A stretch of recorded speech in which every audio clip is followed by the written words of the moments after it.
Hello YouTube family, welcome to Sugan's home.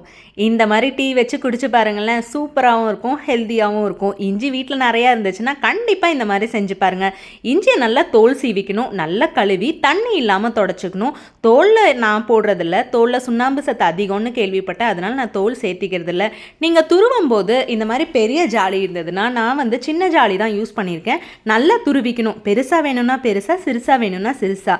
நம்ம சிறுசாக துருவும் போது அதில் இருக்கிற சாரெல்லாம் நமக்கு அப்படியே கிடைக்கும். துருவும் போது கடைசியில் அதோட நார் மட்டும் தனியாக வந்துடும். அதை மட்டும் நம்ம தூக்கி போட்டுடணும். நம்ம துருவவே அதுலேருந்து எசன்ஸ் எல்லாம் வரும், அதெல்லாம் அப்படியே விட்டுருங்க. கடைசியாக அதை என்ன பண்ணுறதுன்னு சொல்கிறேன். நம்ம நல்லா துருவினதுக்கப்புறம் இஞ்சியை மட்டும் உங்கள் தேவைக்கேற்ப போட்டுக்கோங்க. ஏன்னா எங்கள் வீட்டில் இஞ்சி அதிகமாக இருந்தனால கொஞ்சம் காட்டாக இருக்கட்டும், நான் இஞ்சியை 150 கிராம் எடுத்திருக்கேன். இதில் தண்ணி இத்திருண்டு கூட இருக்கக்கூடாது. நல்ல தோல் இல்லாமல் நல்லா துருவிக்கணும். துருவுறது சின்ன பல்லில் தான் துருவணும். அப்போ தான் அதோட ஜூஸு, எசன்ஸு, சாறு, டேஸ்ட்டு எல்லாமே நமக்கு ஈக்குவலாக கிடைக்கும். இப்போ நாரெல்லாம் தனியாக வந்துருச்சு பாருங்கள். பெரிய பெரிய நாரை மட்டும் தூக்கி போட்டுடணும். நம்ம திருவினதுக்கப்புறம் உள்ளே நிறையா சிக்கிட்டு இருக்கோம், எல்லாத்தையும் எடுத்து வச்சுக்கோங்க. இப்போ ஒரு பேன் வச்சுட்டு, அதுவும் இரும்பு பேன் இருந்தால் இன்னுமே நல்லது. கேஸை லோ ஃப்ளேமில் வச்சுக்கணும். பெரிய ஃப்ளேமில் வச்சோன்னா எல்லாமே கருகி போயிடும். வர மல்லியை லோ ஃப்ளேமில் நல்லா வறுத்துக்கணும். வறுக்கவே அதோட அரோமா ரொம்ப சூப்பராக இருக்கும். லோ ஃப்ளேமில் வச்சு வறுக்கும் போது கருகெல்லாம் செய்யாது. கூடவே சோம்பையும் நம்ம அது கூடவே சேர்த்து வறுத்தரணும். குருமிளகு ஒரு சின்ன கப்பு, அதையும் நல்லா போட்டு வறுத்துக்கணும். குருமிளகு அதிகமாக போட்டாதீங்க, காரம் ஏறிக்கும். ஏலக்காய் நான் ஒரு 10-15 நமக்கு தேவைக்கேற்ப. ஏலக்காய் ஃப்ளேவர் பிடிக்கும்னா 1-2 சேர்த்தியே போட்டுக்கோங்க. கிராம்பு, துளசியை நான் விதையாகவும் போட்டிருக்கேன், துளசி இலையாகவும் போட்டிருக்கேன். இதை ரெண்டையும் போட்டு நல்லா ஃப்ரை பண்ணிக்கணும். எல்லாமே லோ ஃப்ளேமில் ஃப்ரை பண்ணும்போது டேஸ்ட்டும் நல்லாயிருக்கும், அரோமேட்டிக்காகவும் இருக்கும். சுக்கு நம்ம தட்டி தான் போடணும், அப்படியே போடக்கூடாது. மிக்சரில் நம்ம அரைக்கும் போது 1-2 தட்டுப்படும். நல்லா போட்டு இடித்து போட்டுக்கிட்டோன்னா வறுக்கும் போது நல்லாயிருக்கும். நல்லா எல்லா சைட்லேயும் படுற மாதிரி வறுத்ததுக்கப்புறம் ரோஜா பூ இதழ், அது என்கிட்ட பவுடராக இருந்தனால நான் பவுடராக சேர்த்துருக்கேன். பட்டை, ஒரு பெரிய பட்டையை நான் உடச்சி சேர்த்திருக்கேன். உங்கள் தேவைக்கேற்ப பட்டையை 1-2 சேர்த்தி போடுறதுனா போட்டுக்கலாம். இதையெல்லாம் ஆறுனதுக்கப்புறம் ஒரு மிக்சர் ஜாரில் போட்டுக்கணும். சூட்டோட போட்டால் 1-2 அப்படியே திருன்னு இருக்கும். ஆறுனதுக்கப்புறம் போட்டால் நல்லா நைஸாக அரைப்படும். அதுக்காக தான் ஆறுனதுக்கப்புறம் போட சொல்லியிருக்கேன். மிக்சரில் போடும்போது நல்லா 1-2 ஸ்பீடில் வச்சு நைஸாக அரைச்சிக்கணும். அதே பேனில் லோ ஃப்ளேமில் வச்சு நம்ம துருவின இஞ்சியும் போட்டுடணும். அதில் பெரிய பெரிய நாரெல்லாம் இல்லாமல் பார்த்துக்கணும், ஏன்னா சுக்குலேயே நார் அதிகமாக இருக்கும். இதை நல்லா ஃப்ரை பண்ணிக்கணும். நான் ஒரு கிண்ணி நாட்டு சர்க்கரை எடுத்திருக்கேன். உங்களுக்கு எவ்வளோ ஸ்வீட்னஸ் தேவையோ அவ்வளோ நாட்டு சர்க்கரை எடுத்துருக்கலாம். நல்லா ஃப்ரை பண்ணும்போதே அது இலக்கம் கொடுத்துரும். நல்லா இலகி லூஸ் ஆகி அதுலேருந்து தண்ணி வர ஆரம்பிச்சிரும். இப்போ நல்லா நம்ம ஃப்ரை பண்ணிகிட்டே இருக்கணும், கை விடாமல். லோ ஃப்ளேமில் வச்சு ஃப்ரை பண்ணுங்கள். அதிக ஃப்ளேமில் வச்சா கருத்து போயிடும். ஏற்கனவே நம்ம இரும்பு பாத்திரத்தில் பண்ணும்போது அதோட அயன் கால்சியம் எல்லாமே நமக்கு அப்படியே கிடைக்கும். நல்லா கிளறி விட்டுட்டே இருக்கணும். அதோட ஜீரா எல்லாம் வெளியில் வர ஆரம்பிச்சிரும். நம்ம கிண்டும் போது மட்டும் எல்லா சைட்லையும் ஈவனாக கிளறி விட்டுணும். அப்போ தான் அந்த சூடு எல்லா பக்கமும் படும். நம்ம இரும்பு பேனில் பண்ணுறனால கொஞ்சம் வெயிட்டாக தான் இருக்கும்.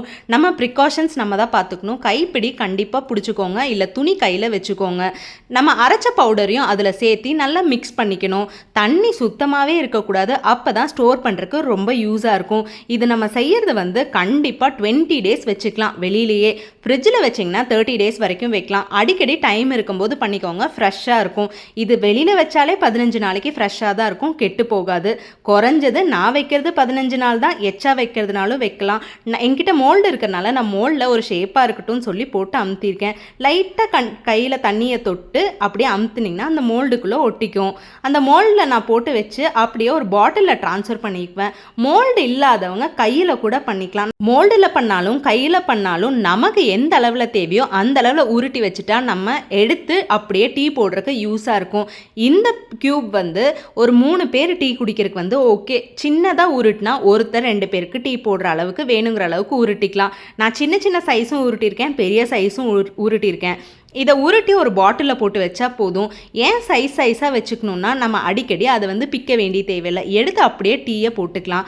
இது ஹெல்த்தியான ட்ரிங்க்கும் கூட. எப்படியும் டீ குடிக்கிறது நான் ஆயிடுச்சு, இந்த மாதிரி ஒரு ஹெல்த்தியான மசாலா டீயாக குடிக்கலாம். இந்த மசாலா டீ குடிக்க டேஸ்ட் ரொம்ப சூப்பராக இருக்கும். சேர்த்த விஷயங்கள் அந்த மாதிரி நம்ம மோல்லேருந்து எடுக்கும்போது ஒட்டாமல் வரும். நம்ம எடுத்து வெளியில் வச்சுட்டு ஒரு அரை மணி நேரம் மட்டும் விட்டால் நல்லாவே செட் ஆகிடும். நம்ம மோல்டில் போடும்போதே நல்லா செட் ஆகிடும். எடுத்து நம்ம வெளியில் வைக்கும்போது இன்னும் அந்த காற்று படும்போது வெளியிலலாம் கொஞ்சம் காஞ்ச மாதிரி ஆகிடும்.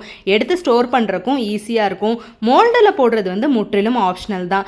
டீ குடிக்கிறவங்களுக்கு இது ரொம்ப ரொம்ப பிடிக்கும். நான் வெளியிலலாம் போயிட்டு வந்தால் எப்போவும் டீ குடிக்கிறது இல்லை, ஆனால் கொஞ்சம் அந்த டீயோட கிரேவிங்ஸ் இருக்கும். அப்போ இந்த மாதிரி மசாலா டீ போட்டு குடித்தா ரொம்ப ரிலாக்ஸிங்காக இருக்கும். அதுலேயும் நம்ம துளசி எல்லாம் போட்டிருக்கோம்.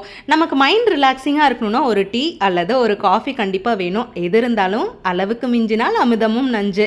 அடிக்கடி டீ பண்ணும்போது ஒவ்வொரு தடவை மசாலாவை இடித்து போட்டுட்டு இருந்தால் நமக்குமே போர் அடிச்சிடும். இந்த மாதிரி மசாலா ரெடி பண்ணி அதுவும் வெல்லமும் அதுலேயே இருந்ததுன்னா நமக்கு ரொம்ப ஈஸியாக இருக்கும். என்னடா வெல்லம் இதில் இருக்கே, டீ போட்டால் திரிஞ்சிருமோன்னு நினைக்காதீங்க. ஒன்றும் தெரியாது. அதுவும் பாட்டிலில் கண்ணாடி பாட்டிலில் போட்டு வைங்க, ஃப்ரெஷ்ஷாக இருக்கும். அதோட அரோமா அப்படியே இருக்கும். டீ குடிக்கும்போது அதோட சுவை நமக்கு அப்படியே கிடைக்கும். ஹெல்தி மசாலா சீக்ரெட் சாயோட ட்ரிங்க்கை ட்ரை பண்ணிடலாம். இப்போ ஒரு பேனில் தண்ணி ஊற்றி டீ பவுடர் போட்டு கொஞ்சோண்டு நான் கல்கண்டு போட்டிருக்கேன். ஏற்கனவே நம்ம நாட்டு சர்க்கரை போட்டிருக்கிறனால சர்க்கரை எல்லாம் எதுவும் போட வேண்டியதில்லை. ஒரு 2-3 கல்கண்டு டேஸ்ட்டுக்காக போட்டிருக்கேன். அந்த பால்ஸ் ஒன்று போட்டு அப்படியே தண்ணியில் மெல்ட் பண்ணி விட்டுறணும். ரொம்ப வேகலாம் வைக்க வேண்டியதில்லை, ஏன்னா நம்ம ஆல்ரெடி அதை வேக வச்சுருக்கோம். டீயில் அப்படியே போட்டு ஒரு கலக்கிட்டு பாலை ஊற்றிக்கணும். வேணுங்கிற அளவுக்கு ஊற்றிக்கோங்க. ஸ்ட்ராங் அதிகமாக வேணும்னா டீ பவுடர் கொஞ்சம் அதிகமாக போட்டுக்கோங்க. நமக்கு கொஞ்சம் லைட்டாக இருந்தால் தான் பிடிக்கும். நல்லா போட்டு மிக்ஸ் பண்ணிடணும். பாருங்கள், பால் திரியவே இல்லை. இதை நல்லா போட்டு அப்படியே கலந்து டீயை குடிச்சு பாருங்களேன். அடடடா, அவ்வளோ ரிலாக்ஸிங்காக இருக்கும். டீயை வடிகட்டும் போதே வாசனை கம்மன்னு இருக்கும். ஏன்னா சேர்த்த விஷயங்கள் அந்த மாதிரி. அலுப்புப்படாமல் இந்த மாதிரி விஷயங்கள்லாம் பண்ணால் ஆத்திர அவசரத்துக்கு டக்குன்னு எடுத்தமா டீயை போட்டோமான்னு வேலையை முடிச்சிடலாம். இப்போ 2 டீ தான் இருக்குது. குழந்தைங்க டீ குடிக்கவே மாட்டாங்க. இந்த ஸ்மெல் பார்த்தா அவங்களுக்கே கிரேவிங்ஸ் ஆயிடுச்சு. வீடியோ பிடிச்சிருந்தா லைக் பண்ணுங்கள், ஷேர் பண்ணுங்கள், சப்ஸ்கிரைப் பண்ணுங்கள். தேங்க்ஸ் ஃபார் வாட்சிங்.